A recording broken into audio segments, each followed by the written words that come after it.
Hey folks, how's everybody doing today? Today's my day off. Time to do some watering. So I thought in one of my last videos we talked about looking at the oncidiums as we get things out and water them. So I'll show you here. Got these two new growths on this Oncidium sweet sugar. This is the oldest. Is this the oldest one? This might be the, these are the newer pseudobulbs, but each one has put its own new growth out, and they are sending out plenty of roots. I'm giving a feed with seaweed and some seaweed extract and a little bit of calcium today. I like to put seaweed in. It helps the plants get ready to take up some nutrients. So the next time I water, I'll be watering with feed. Seaweed, there's some varieties of seaweed that grow sometimes a foot a day or more. So we've got to think, there's something to that. It's got some serious growth potential. It also puts some hormones in the plants that tell them it's time to wake up, time to get to work, which they've already been doing as the winter began to wane and spring temperatures got closer. I started adding a little bit of seaweed to the regimen. And we're in that weird time of year where, here anyway, we get back and forth on the temperature. Last couple of years it's been pretty weird. Usually we're past the last frost at about April 15th. We've still got some cool nights coming up. So just trying to get everybody to hang on really until temperatures pick back up. Almost all of my plants will end up going outside for the spring and summer.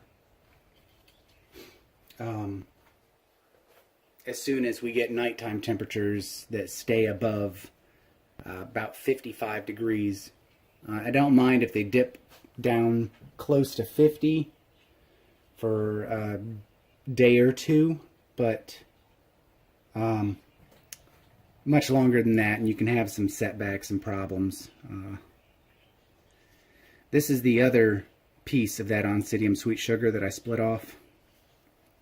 It's the older part, and it's got new growth here. I've shown you guys before, but look at how quickly it's growing. And that's part of the reason why I want to give them some calcium. As we talked about in the plant nutrition series, calcium provides structure for the plant, for the cells. It's just like us, it provides basically a skeleton. It builds that scaffolding for the rest of the plant to grow. And when you're in active growth like these guys are, I think calcium's a pretty important nutrient to provide. So I'm trying to give them everything they want and need right now, in hopes that we'll have a productive growing season.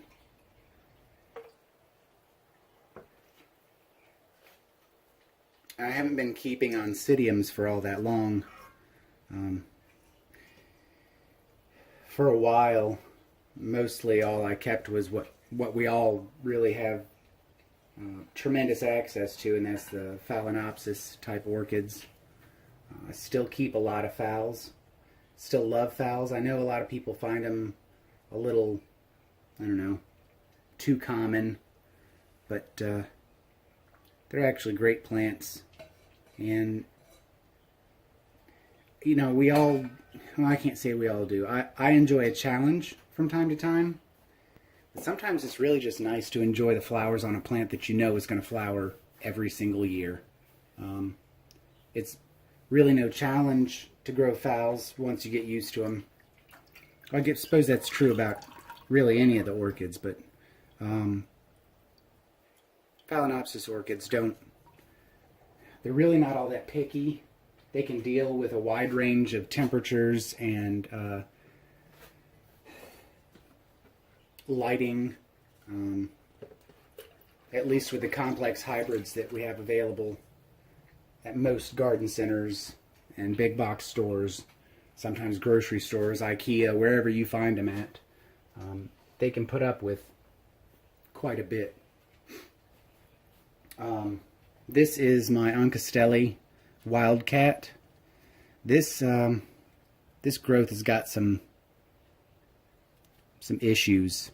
I don't know exactly what happened, but it's got some wrinkles in there. I think maybe it was an issue with there not being enough moisture, probably because, I don't know if you guys remember the repot I did.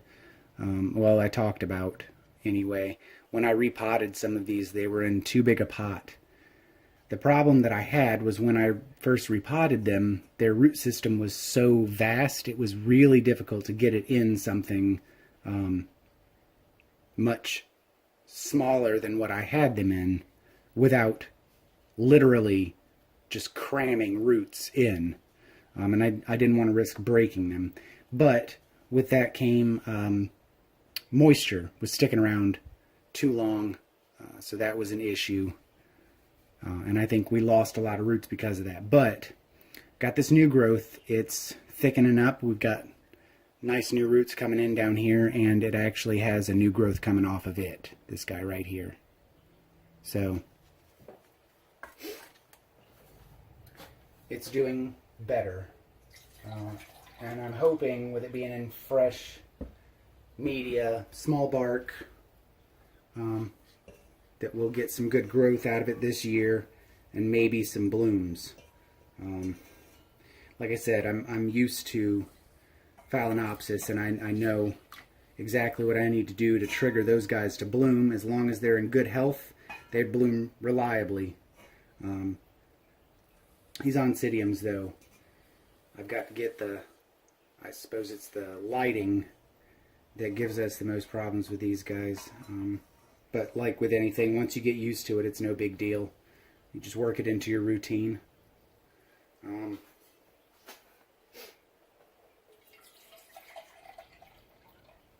I know with dendrobiums, that's another one that relies on changes in light.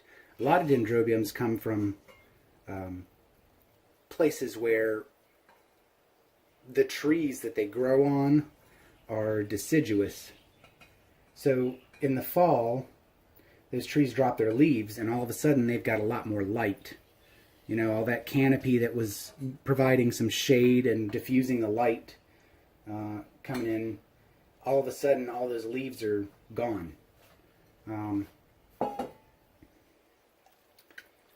So I just have to get that figured out, get it right. I don't want to burn up my dendrobiums, but I definitely want them to have more light.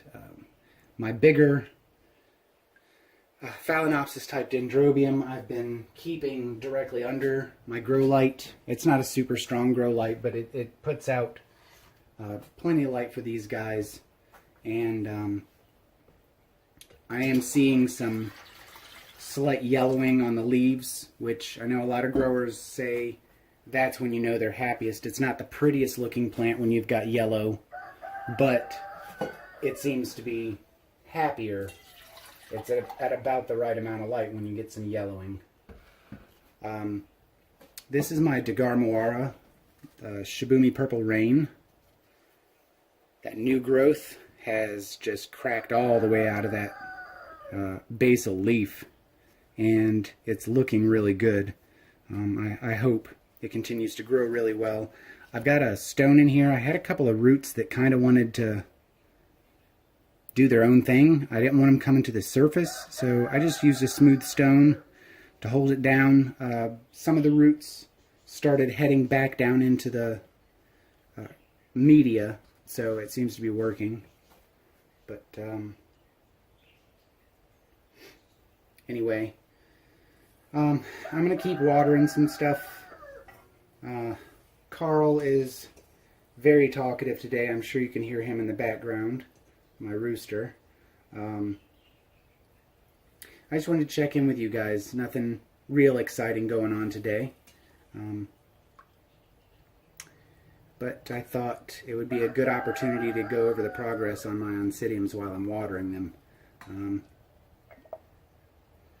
What are you guys doing to prepare for spring? Have you picked up fertilizing? Is it still too cold where you're at? Has it been warm for a while? I know Todd said that they're into the 90s there in South Florida already, but here in North Carolina we haven't even really hit 80 yet. So we're getting some warmer days. The humidity is coming up, so that means I shouldn't have to water quite as often as I would with the same temperatures any other time of year. We had like 2 solid days of rain, so it's almost nasty humidity right now. But anyway, I think I'll end it there so I don't ramble on too long, and I'll see you guys later. Thanks for watching.